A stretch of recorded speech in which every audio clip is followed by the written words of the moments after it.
I'm retelling Danny's story, told over the dinner table because of all the background noise.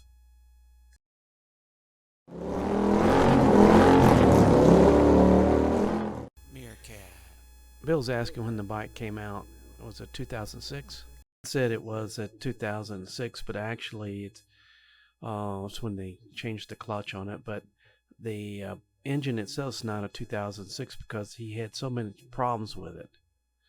So when he first got it, he took it in for an oil change. And it was running really great at that time. And when he got the bike back, that's when they started having the problems.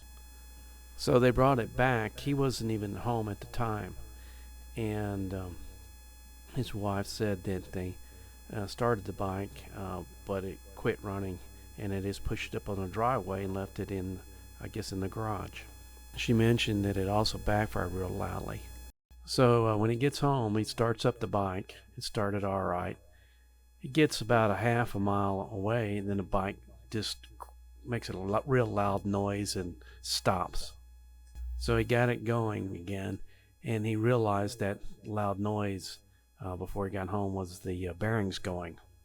He called the dealership right back and said, "You ran the bike without oil, didn't you?" Of course, they denied it, but he knew that the engine just froze up, and he'd heard that sound before on other things.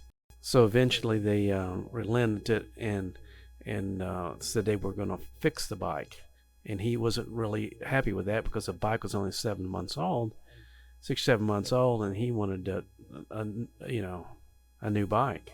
But they said they had to go and try to fix it first, and it was based on the recommendation of the service technician. So their recommendation or their stance was if it's repairable, they got to get a chance to repair it, not replace it. Dan was a little upset with that because now only thing they were going to go on was the technician's call on whether they could be repaired or it needs to be replaced. That place had to repair it, and it took about 3.5 months. So the 3.5 months, it took a long time, and as soon as they got it back, he had problems with it. So as soon as he went to pick it up and started it up, and he started going, and the turn signals weren't working, nor the instrument cluster were working. So the air filter container was falling off, and he caught it. It immediately turns right back around, goes inside, and tells the guy to get the mechanic. He wants to talk to the technician. So the technician comes out with the manager, and this time Dan's pretty hot and steamy because he's going on a trip the next day. So Dan asked, "What else went wrong?" "I'm going on a trip." And "Oh, no, that was just one mistake. There's nothing else wrong." Bill asked the questions, "Well, what else did they do on the engine?" And Dan says, "Well, you're going to find out on the trip." 2/3 of the trip, through the trip, when it's really hot, it starts belching steam out the radiator and water out the radiator. Next thing you know, oil's coming out everywhere. Dan immediately calls the dealership back, and they're, "Oh no, it's not a problem. Just put some oil in it. They're all Harleys. They all leak." And he said, "No, this is not just a regular Harley engine. It's a Vrod engine. It doesn't leak oil." And Bill comments, "Yeah, it's a Porsche engine." So he barely got it back home. He got it checked in, and he called Harley, and he's really hot. By this time, he'd already had 3 complaints against this dealer. So Harley finally capitulated and told him to take it to another dealership. He did that, and they started working on it, pulled the engine out, and they were supposed to determine what needed to be done with the engine too. They couldn't believe it. They said that they installed the piston rings upside down. So instead of the oil rings scraping the oil down, it's pushing it back up and creating that pressure to blow out. By this time, Harley had decided they was going to build him a brand new engine. And I spoke about how frustrating that must be working with those dealership. He said, "Well, You know, he kept saying, telling the first dealership that he knew that they'd run it without oil, and they kept denying it. But Dan looked at it positively. If the first guys had done it again, they would never have replaced the engine. So he was lucky that he went to the second dealer so he could get it completely replaced. So by chance, Dan said he had a friend working at the second dealership that actually diagnosed the problem correctly.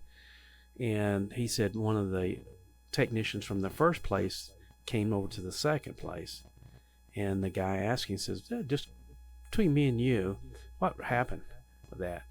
And he said, well, they'd changed the oil and they didn't put it back in and just put the cap on, and they'd start running it and it started making this noise. So they immediately shut it off. Then they put some more oil in it and let it sit for a while, and they started it up, and it started, and they thought they dodged a bullet. Dan went on to explain that the CVO engine is never supposed to have a new guy working on it, but they did. And went on to say he'd taken in for an oil change to the first dealer once before, and and when he got the bike back home, he was just cleaning it and messing around with it, and he noticed that the air filter was a different air filter. He had a special K&N air filter on the bike. So he calls up the dealer and says, what happened to my K&N air filter? And the guy says, I guess the tech leader there said, well, it doesn't come with one. He says, all the CVOs come with one. So eventually, after 45 minutes of arguing, the guy calls back to the technician to ask him and says, well, what happened to this air filter that you're, on the CVOs you're working on? Oh, it was dirty, so I replaced it with a nice clean paper one. So the tech leader went ahead and reluctantly agreed to replace the K&N air filter and got him one.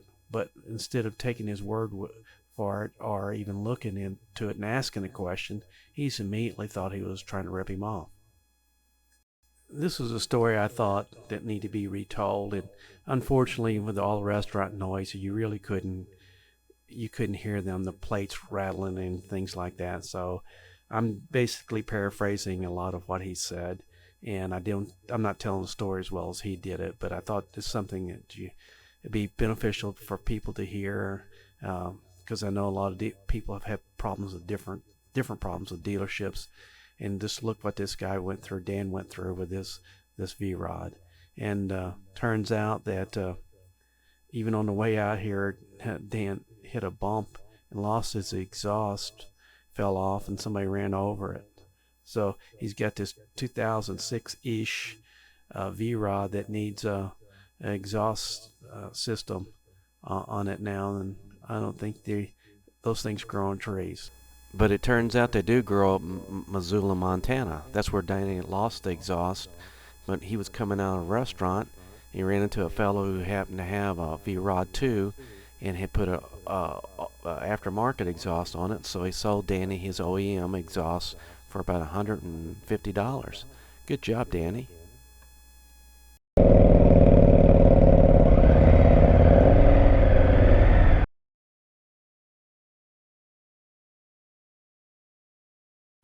Join me and my friends at Flat Cap Cafe Racer for riding and racing. Please subscribe.